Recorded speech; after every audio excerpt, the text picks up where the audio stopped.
Are you done packing yet? Please make it quick. We plan to remodel your rooms once you move out, my oldest son's wife, Sarah, said impatiently, not even offering to help us pack. She seemed thrilled to claim this house as their own. Little did she know. Glancing at my husband, John silenced me with a look and turned a serene smile to Sarah. We're sorry for keeping you waiting. We'll leave by tomorrow with the movers coming in. It'd be best if you two stayed in your rooms. We were leaving behind the furniture and appliances we shared with Sarah and David. Besides our stuff from the bedroom and wardrobe, we didn't have much left to pack. We'd probably take less than half an hour to move out. The following day, our farewell was surprisingly dry. Well, we're off. Take care, we said. No apologies, no words of gratitude. They didn't see us off either. Sarah and David simply glanced at us from their leisure in the living room. Since they were so indifferent, we didn't need to make a fuss about leaving. But as we got into the cab silently, I couldn't help but worry about our cat. We were leaving her with them. Could Sarah properly care for her? Would she raise her with affection? I dialed a number on my phone as our house receded from view through the cab's window. In hindsight, it might have been my sixth sense that ticked off then. I'm Patricia, 64. I've been married to John, who's a year older than me, for 35 years. We've never had a major fight, and I would say we're pretty close. John worked for a foreign company and was often busy, but he always spent his spare time with the family. With his recent retirement, I was excited to spend more time with him, but it seems like I was the only one happy about his retirement. Our eldest son's wife was upset about it, and it was apparent. David and Sarah had been living with us in our house for a year now since their marriage. Sarah, David's wife, was actually the one who suggested we live together. We have a subway station nearby, and with a well-developed public transportation system in our area, commuting to work and going for shopping is pretty easy, which is why Sarah loved our place. My husband John and I had initially been reluctant, considering they were newlyweds, but we eventually gave in, leading to our current situation. Not even in our wildest dreams did we think things would turn out this way. What on earth are you thinking? That was one day, about 2 months after John retired from his company. Just as I had returned from shopping, I heard John's booming voice and froze in the living room. John was scolding our eldest son David, who was sitting on the couch. It was unusual to find John this angry, since he's usually calm and gentle. What's going on? With a heavy sigh, John turned to me. David was rummaging through my bag and stealing money from my wallet. What? Apparently, he lost big on a trifecta bet at the Kentucky Derby and a strap for cash. With that, John snatched a few dollar bills and his wallet from David's hand. It was indeed John's wallet. I was sure of it because I had given it to him as a gift on our 20th wedding anniversary. The fact that David was holding the wallet and money was undeniable proof that what John said was true. David, didn't you quit wagering on horses? You lost big before and swore you'd never do it again. So why? Whether he heard me or not, David just continued to watch TV without responding. Ever since he was a child, he would often ignore us when we lectured him or talked about something that didn't interest him. There were times that he didn't remember the things I've told him verbally. This time was no different, and it seemed my pleas had no effect. However, even without an answer from David, I had a hunch about why he had started betting on horse racing again. Oh, it must be Sarah. David never cared about horse racing to begin with. He would never stoop so low as to take money from someone else's wallet, and he had never committed any crime like shoplifting. If I asked what caused such a drastic change in David, who was a hard-working office worker, I would answer without a doubt. It was meeting Sarah. Sarah is a bright and active woman. When we were first introduced to her, I hoped she would help bring David, who was introverted, out of his shell. But back then, I never knew about her hobby, that she was a huge fan of horse racing, and that her sense of spending is completely off-kilter. You heard your mother talking, so why don't you at least say something? Said my frustrated husband as he turned off the TV. At that, David finally opened his mouth. Shut up. I've paid you back, so stop nagging me. Besides, what's got you so worked up about a couple of $100 bills? What? I was actually surprised at how light your wallet was. You've really gone downhill, haven't you, Dad? Well, I'm retired, so what did you expect? How lame. With that, David left the living room. I almost tried to stop him, but my husband held me back. I'm at fault too for carelessly leaving my wallet around. Besides, repeatedly scolding him isn't going to help. But his attitude is far too unacceptable. This is too much. John has never been the kind of person to flaunt his role as the main breadwinner of the family. But it's a plain fact that it's thanks to him that we are able to maintain our lifestyle, and he provides for David and his wife as well. They're able to save on rent and living expenses as well, since they always come up with an excuse not to contribute to the household's expenses. So it's my husband who's been covering the majority of our expenses. And yet, instead of respecting John, David disparaged him. David's comments were unacceptable, but I was also enraged with his wife for introducing him to gambling. A few days later, still feeling uneasy, I decided to ask David's wife directly. It seems like David is struggling with money lately. Do you know anything about it? Oh, he apparently took a big hit at the Kentucky Derby. You knew about it? Yeah, after all, I was the one who suggested we go together, she admitted. Just as I thought, sure enough, David had been drawn back into horse racing by Sarah. Why would you do such a thing? David was trying to quit horse racing, I interjected. Is that so? I had no idea. Please, Sarah, I'm begging you not to invite David to the horse races anymore. If this keeps up, won't you be in trouble too? Well, we each have our own earnings and we're just doing what we like, so I have no problem with it, she replied nonchalantly. I was taken aback by her reply. Certainly, both David and Sarah, as a couple, were earning their own money and could spend it on whatever, as long as they had food, rent, and clothing covered. But you two are a married couple, right? You might even have kids in the future. For their sake as well, we've decided not to have children. We don't want to give up the things we love just to be tied down raising a kid, she revealed. I was shocked again by her response. There was too much information to process all at once, but in a way, it made sense. Having children would require them to have more savings by tens of thousands of dollars, which is probably why they could be so careless with money. But even without children, a married couple is still a married couple. But as a couple, you should support each other when in trouble, right? David is in trouble right now. Well, why don't you, Patricia, and the rest of the family help him out?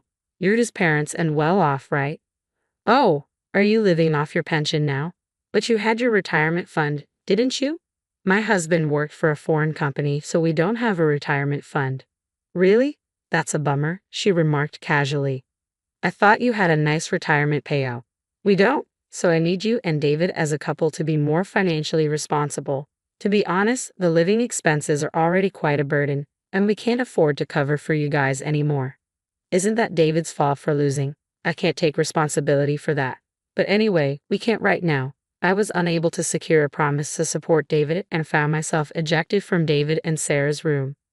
A week passed, and David's financial problems remained unsolved. Was he so desperate that he had to pilfer money from his parents' wallet? Shouldn't we help him before he resorts to illegal activity? I discussed it over and over with my husband John, but in the end, this was the result of us spoiling him in the past. John convinced me that we needed to be firm this time for his future's sake, and I had to agree. We were providing him breakfast and dinner, and he had a pass for commuting to work. The goal was simply to have him make it until his next paycheck, but then the situation took an unexpected turn. It happened on a weekend night as we finished our dinner and were relaxing in the living room as usual. Ding dong. Our doorbell rang, but we weren't expecting any visitors. So I approached the front door to see who was visiting us this late at night. I opened the door, wondering if I had a package scheduled for delivery, only to be taken aback. Standing there was Sarah, apparently unable to open the door as her hands were full with a cardboard box. What's going on? What's this box for? As I hurriedly took the box from her, a rustling sound echoed from within, causing me to let out a scream. In an instant, the box opened, and I found myself face to face with the animal inside. It was a cat. Isn't it cute? I found it abandoned on my way home, Sarah said with a proud grin. I was momentarily stunned, but I quickly remembered the gravity of the situation and yelled toward the living room, "John, go to her bedroom and shut the door immediately." I then closed the box and pushed it back towards Sarah. "I'm sorry, but we can't keep a cat in our house." "Ha! Why is that?" Sarah looked confused. I explained to her that my husband, John, has a severe cat allergy. In addition to developing inflammation upon contact with cat saliva, he also suffers asthma-like symptoms when inhaling cat hair or dander. There was even a time in the past when he was rushed to the hospital because David had returned from a friend's house covered in fur. I thought I had already told Sarah about this when we started living together, but she seemed to have forgotten. "So, what are you saying? Do you want me to take it back where I found it? In this cold weather, it'll die. Sarah's statement left me at a loss for words. I couldn't possibly tell her to return it to the freezing cold outside. However, I can't expose my husband to danger either. All right, you can keep it in your room for tonight, but just for tonight. Tomorrow, we'll contact an animal shelter and ask them to take it in. I thought that, at the very least, an animal shelter would provide temporary refuge for the cat. Sarah reluctantly nodded in agreement to my suggestion. I told my husband and son about it, and they agreed to let the cat stay in John and Sarah's room for the night. However, things didn't go as smoothly as expected the next morning. John and Sarah changed their minds and decided to keep the cat. Sarah, that's not what we agreed on. But I really want to keep it. It's so cute. Why can't I keep it? Because your dad is allergic to cats. He'll be fine as long as he doesn't touch it. We'll take good care of it, please. You won't be home during work, right? Who will take care of it then? I can't, which is why I'm telling you that we can't keep it. How terrible. I didn't know that even you can be so inconsiderate, unable to even save a small and cute kitten. Animal shelters, they end up euthanizing them, you know? Handing it over to such a place just because it's inconvenient for you, turning a blind eye to the sacrifice. Do you know what they call people like you? A boomer. Why? You're just a nuisance. If you can't live with this kitten, then please leave this house immediately, Sarah snapped. I was about to snap back at her, but David chimed in. It's a good opportunity. Why don't you guys move into a retirement home? It might be comfortable. You're at that age and we're not taking care of you guys. You guys aren't even bringing in any income anymore. I've had enough. Fine. Suddenly, my husband, who had been silently listening to our argument, interrupted me. Since last night's incident, he'd been wearing gloves and a mask and keeping a distance from David and his wife. I felt sorry for making him uncomfortable in his own home. The reason we can't keep the cat is my fault. I will take your advice and leave, John said. As David said, this might be a good opportunity to consider moving into a retirement home. Saying that, John looked at me. Understanding his intentions, I remained silent. David and his wife probably took this as us giving up on our house. They suddenly became more cocky. We'll take good care of this house, so don't worry. But keep the property under your name. The paperwork and payments are a pain. Moving into a retirement home can be quite expensive, you know. Please handle yourselves. Don't rely on us. We aren't helping, they said, seeming relieved, even joyful, at our compliance. This must be their true nature. Perhaps they picked up that kitten on purpose, hoping for this to happen. I realized that we had been manipulated by Sarah. For the following week, I began packing while looking out for John. David and his wife, who had lost all reserve, continued to throw veiled insults at us. But they probably realized that if John collapsed, our move out would only get delayed. So they did not let the cat out of their room. That was the only promise they kept. Are you done packing yet? Please make it quick. We plan to remodel your rooms once you move out, Sarah said impatiently, not even offering to help us pack. It seemed they couldn't wait to make this house their own. They really don't know anything, do they? I glanced at my husband, but he silently calmed me down and gave a gentle smile to Sarah. We're sorry for keeping you two waiting. We'll leave by tomorrow. The mover's coming in. It'd be best if you two stay in your rooms, he said. We were leaving the furniture and appliances that we shared with Sarah and David behind. Besides our stuff from the bedroom and wardrobe, we didn't have much left to pack. I bet it won't even take 30 minutes to move everything out. And came the next day. Our farewell was surprisingly dry. Well, we're off, I said. All right, take care, Sarah replied. No apologies, no words of gratitude. And they didn't see us off either. Sarah and David simply glanced at us from their leisure in the living room. Since they were so indifferent, we didn't need to make a fuss about leaving. But as we got in a cab, silently, I couldn't help but worry about our cat. We were leaving her with them. Could Sarah properly care for her? Would she raise her with affection? As our house receded from view through the cab's window, I dialed the number on my phone. In hindsight, it might have been my sixth sense that ticked off then. I did have some concerns about our life after moving out, but things became much easier for me. After all, we had two fewer people to worry about. Everything from meals to making choices, I only had to put in half the effort I used to. No need for considerations or worries. I felt like I had regained the freedom I had before David got married. About a week into this new daily routine, I received a call from Sarah one evening. After getting my husband's approval, I answered the call. Suddenly, a frantic voice echoed from the other end of the line. Patricia, what's going on? Power and gas have been cut off. It seemed that she had just gotten home. She was so flustered that the call had accidentally switched to video, but all that could be seen on the screen was the light from a flashlight moving around in a pitch-black room. I couldn't see her face. That's because we canceled the contract for our utility bills. Of course, they'd be off, I explained. What? What do you mean? Why did you cancel them? Are you trying to get us in trouble? Are you doing this because we kicked you out? Sarah's voice rose in panic. Sarah, calm down. Is David there? My husband's calm voice seemed to pacify her somewhat. He just got home, Sarah responded. David seemed to be having a mild panic attack at the sight of their pitch-black house. We waited for them to calm down before my husband explained the truth. We've actually sold the house. The new owner has been decided, and the handover date is coming up soon. That's why we canceled our utilities contract. Sold? We weren't told about this. Were you going through the process without telling us? We live here. I couldn't help but interrupt Sarah, hearing her entitled claim. I had to tell David about the contract and the handover date, even the progress. However, judging by Sarah's reaction, it was clear that David had not passed the message on to her. Rather, he may not even remember what he was told, given his habit of not listening. Over the past few months, the house had been in chaos due to meetings with real estate agents and potential buyers. David and Sarah, who were hardly home during the day, must have been oblivious to all this. There were plenty of chances for them to notice what was going on, but they missed them all. They simply never cared about what went on in the house. And that's on them. So, I assumed you guys would move out soon after we did. Have you not moved out yet? I decided to ask, feigning ignorance. Immediately, a quarrel erupted on the other end of the line. Accusations were thrown around. It's your fault.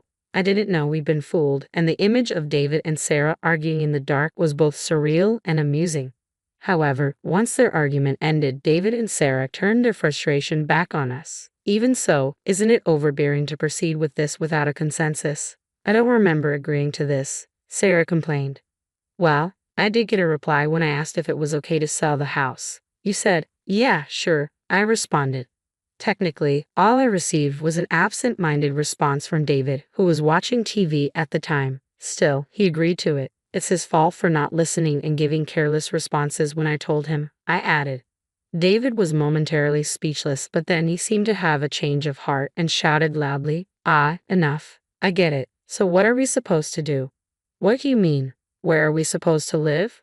Where do we go now? You've prepared a place for us, right? David's yelling took my husband aback. Why? My husband asked back, puzzled. Our son was taken aback by this answer. You kicked us out. Why do we have to find you a new place? I interjected. But we really didn't kick you out. You were planning to leave anyway, right? So it's not our fault at all. Besides, it was your decision to sell the house. It's your responsibility to secure housing for us since we are affected by this, I argued. Yeah, that's right. For a rental, you pay some amount for leaving, then you gotta pay us some money too. I know you made a lot from selling the house. Rental, huh? Before paying you any vacating fee, you should pay us the rent for the period you were living in that house, shouldn't you? Plus, we covered all your living expenses too. Let's have you pay all of that upfront, including rent and living expenses. It'll be about $7,000 for a year. You can pay it right now, can't you? David and his wife remained silent with a groan. Considering David's financial situation, we were well aware that they were tight on money. Realizing that we had the upper hand, David started apologizing to appease us. That's right, we should be the ones to pay first. But we don't have the money right now, so we can't. So, to make sure we can pay you back properly, why don't we live together again? He suggested. Yeah, that's right. Please tell us where you're moving to. We'll move in with you guys right away, Sarah chimed in. I sneered at them. No, we can't live with a cat. Wasn't that the reason you kicked us out? We'll get rid of the cat right away, they offered, their selfishness evident. Feeling deeply sorry for the cat at their excessively selfish words, I refused. No, we can't live with a cat. Wasn't that the reason you kicked us out? As expected for David and his wife, the cat was nothing more than a tool to kick us out of the house. As long as it benefits you, you're willing to put others' needs over your wants. Doesn't that make you a boomer? I retorted, throwing their own words back at them. Sarah started to cry, but we had no obligation to be swayed by their tears. Besides, the place we moved into is an apartment for the elderly, so young people like you can't live there. You're the ones who suggested it, remember? I reminded them. After talking over them, I hung up. All I could hear from the phone was David and Sarah crying. In the end, we never heard an apology from them. Soon after that, the young couple left the house. Apparently, they had no savings and they both declared bankruptcy. Now, they live in public housing. When we returned to the house once for cleaning before handing it over, we were able to hear about David and Sarah from our friendly neighbor's wife. According to her, they had quite a hard time packing in a house without electricity, and as expected, they left the cat behind when they moved. Fortunately, I had asked the neighbor's wife to take care of the cat in advance, and she agreed. I offered to help her find a new owner for the cat, but she grew attached and decided to keep it. What was surprising was that David and his wife didn't get divorced. Those two were probably meant for each other. They might be eyeing my husband's inheritance, but we picked a pretty nice apartment. By the time we pass away, there will be hardly anything left. Finally, we were able to start living our life together as a couple without any interruption. The senior housing where we moved in has excellent services, with a gym, karaoke, and a pool.